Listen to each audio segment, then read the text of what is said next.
देखिए इस वक्त की बहुत बड़ी खबर, ईरान ने बाजी पलट दी है।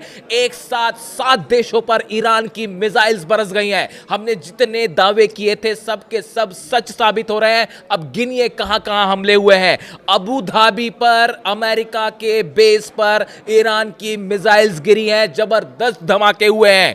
कुवैत में अमेरिका के बेसिस पर जो प्लेन्स खड़े थे उनके ऊपर मिसाइल्स गिरी हैं।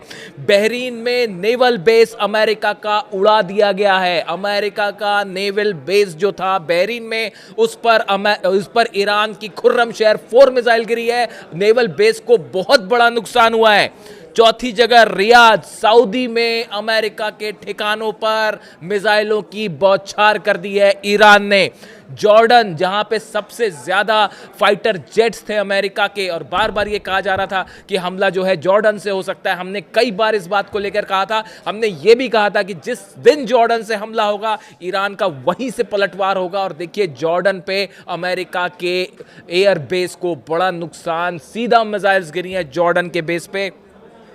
अल उदैद बेस पर पिछली बार भी मिसाइल्स गिरी थी और इस बार भी अल उदैद बेस से बड़े धमाकों की खबरें आ रही हैं। यानी अमेरिका के जितने बेसेस हैं उन सब को ईरान ने निशाना बनाया है। जो बात ईरान ने डंके की चोट पे कही थी, ईरान ने यह कहा था अगर हम पर हमला हुआ तो आपके जितने बेसेस हैं वो कोई बेस नहीं बचेगा, और वही हुआ। सब बेसेस पर एक साथ 7 देशों पर ईरान का हमला। देखिए अमेरिका और इजराइल ने मिलकर तो ईरान पर हमला किया, ईरान ने 7 देशों में अपनी मिसाइल्स फायर कर दी हैं। पूरी दुनिया अब देख रही है ईरान की मिसाइल्स का जलवा। दुनिया के सबसे बड़े देश को, जो आज तक कभी नहीं हुआ, कभी ऐसा नहीं हुआ कि अमेरिका के 7 बेसिस पर एक साथ हमला हुआ हो, ईरान ने वो कर दिखाया। जो बात कही थी वो डंके की चोट पर साबित करी है। 7 बेसिस पर हमला हुआ है और बड़े धमाकों की और बड़े नुकसान की खबर है।